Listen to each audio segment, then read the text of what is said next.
So Mike Tyson kind of fits into everything that my book is about. My book dropped today, Celebritocracy, Misguided Agenda of Celebrity Politics in a Postmodern Democracy. Very smarty pants title. But really, I just call it Celebritocracy.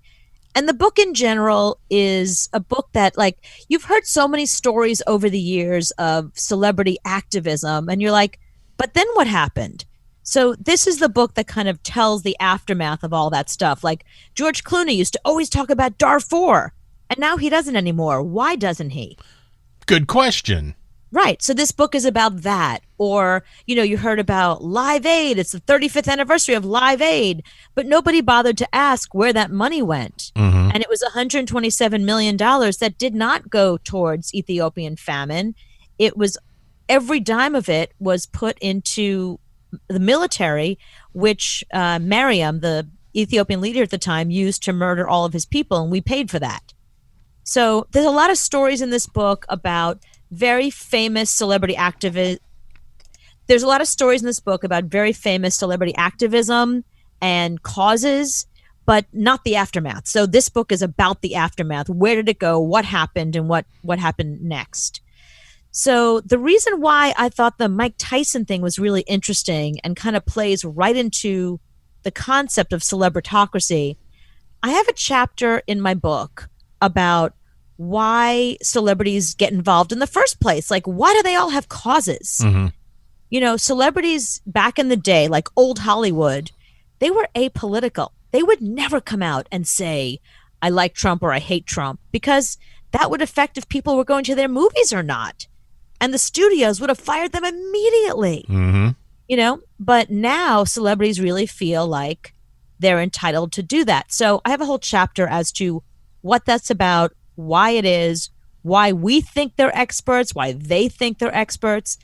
And the Mike Tyson thing is a good example and kind of really drives home the point of how celebrities really protect each other. There's this whole study that I talk about in here from Harvard where they talk about like empathy, right? So people say, oh, well, celebrities have so many causes because they have a lot of empathy. They care about so many people. But that's just not true. And the Harvard study found that there's lots of definitions of empathy, and celebrity empathy is specifically about empathizing with other celebrities. So the reason why they've forgiven Mike Tyson for raping and beating Robin Givens and everything else he did, like, why have they forgiven him? Why are they allowing him to continue to work? And he did something on Broadway a couple of years ago, and why? And the reason is because celebrities empathize with each other because they know they might get in that situation themselves. Good point. Yeah, so they want the same treatment. Like Matthew Broderick, for example, he was driving around Ireland a few years ago, got into a car accident. He was driving drunk, and he killed a young woman and her mother. So why is he still famous? Why isn't he persona non grata? Why wasn't he canceled? And the answer is because Hollywood would never let that happen, because he was beloved, and they want to make sure that if anything happens to them, they get the same treatment. So it's sort of a quid pro quo that goes on in Hollywood. And Mike Tyson's a really good example of that.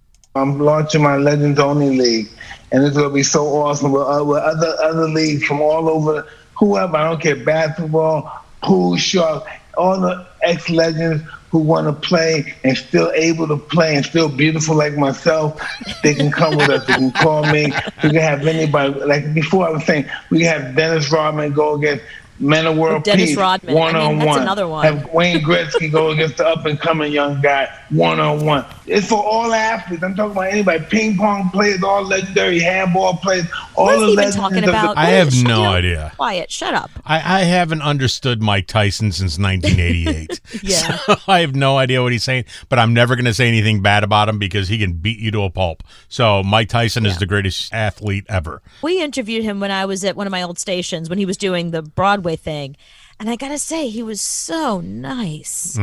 He was so respectful. He was so he was just, I have to say, when I look back on all the celebrities and all the pop artists that used to come through there, he's probably in my top 5 of the people who were nicest people. Of the nicest people who really were really respectful and treated us well and were so kind. And, and I guess, when you have that reputation, behind him, he has to really bring the extra nice when he goes on publicity tours. He has to. So it goes Taylor Swift, Mike Tyson, and Regis. Pretty much. For the nicest people. So did you go to any bookstore today to see if your book's there? No, I can't. There's no bookstores that are open. So there's no bookstores in New York for you to go see if your book's there? No, I mean, there's tons of bookstores in New York. I just don't know any that are open right now. I don't think bookstores have opened yet here. I think that's more phase 4 or whatever. I think it's only restaurants and bookstores are open. If you buy something, they will bring it to the door, but you can't walk in and wander around a bookstore anymore.